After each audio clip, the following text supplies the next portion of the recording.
Welcome back to my new blog. তোমরা সবাই কেমন আছো? আশা করছি তোমরা সবাই খুব ভালো আছো, আমিও খুব ভালো আছি। আজকে একটা নতুন ব্লগ নিয়ে এসেছি, সেটা হচ্ছে রেসিপি। চলো কি রেসিপি বানাচ্ছি তোমরা দেখতে থাকো, ব্লগটা লাস্ট পর্যন্ত দেখবে। তো দেখতে থাকো ব্লগটা।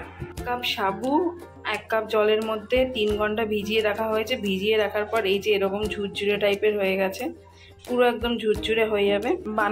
বানাতে লাগছে পেঁয়াজ কুচি, কারি পাতা, বাদাম, আর হচ্ছে বিনস, আর গাজর, আর লঙ্কা কুচি, আদা কুচি, আর হচ্ছে ছোট ছোট করে আলু কেটে রাখা রয়েছে।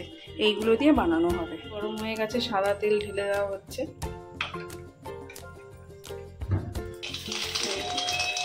বাদামগুলো ভেজে নেওয়া হবে।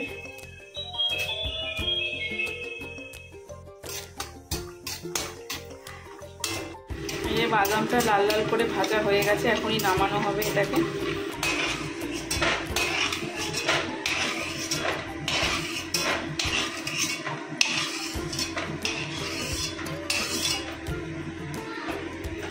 তেলের মধ্যে শুকনো লঙ্কা ফোড়ন দিতে হবে আর কি।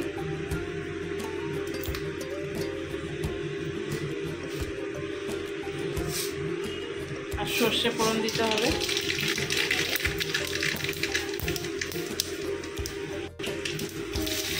আদা কুচি,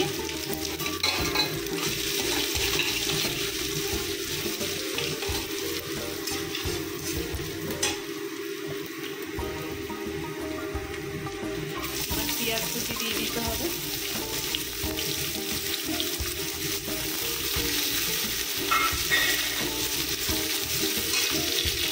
কারি পাতা,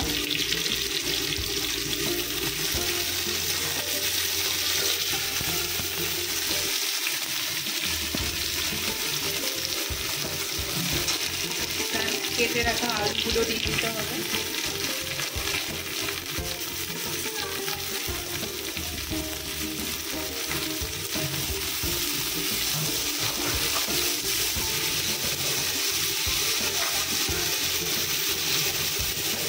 কেটে রাখা বরবটি, এবার কেটে রাখা বিনস, গাজর আর লঙ্কা কুচি দিয়ে দেওয়া হচ্ছে।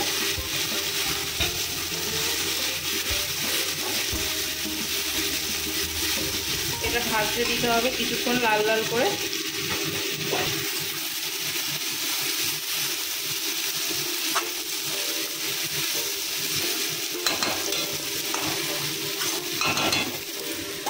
এখন দেখা হবে ভাজাটা কতদূর লাল লাল মনে হয়ে গেছে, অনেকটাই হয়ে গেছে।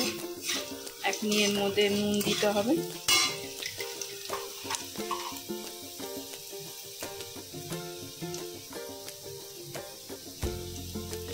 সামান্য হলুদ দিতে হবে, একদম অল্প।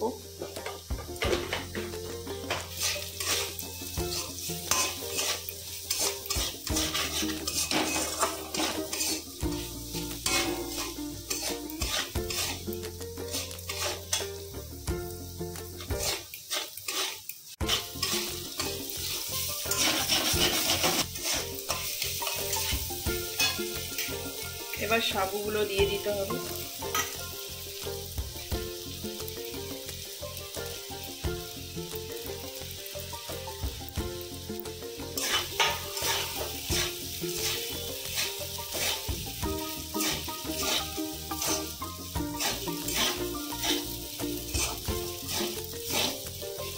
এবার এটা একটু কিছুক্ষণ হতে দিতে হবে।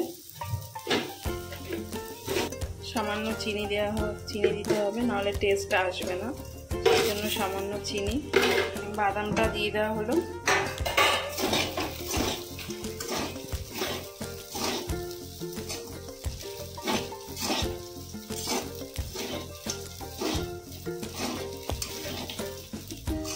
অনেকটাই কালার চেঞ্জ হয়ে এসছে, মানে সাবুটা হয়ে এসছে অনেকটাই, আর অনেকটাই কালারফুল হয়েছে। এবার এর ওপর দিয়ে লেবুর রস দিতে হবে, দিয়ে এটাকে নামিয়ে ফেলতে হবে। রস দেওয়া হচ্ছে।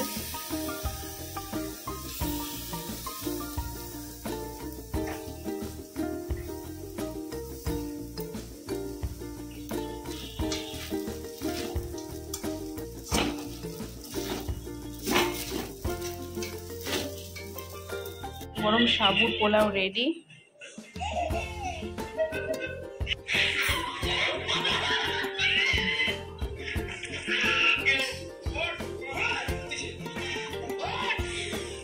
তোমাদের ভালো লেগে থাকে please like comment share and subscribe. Tata.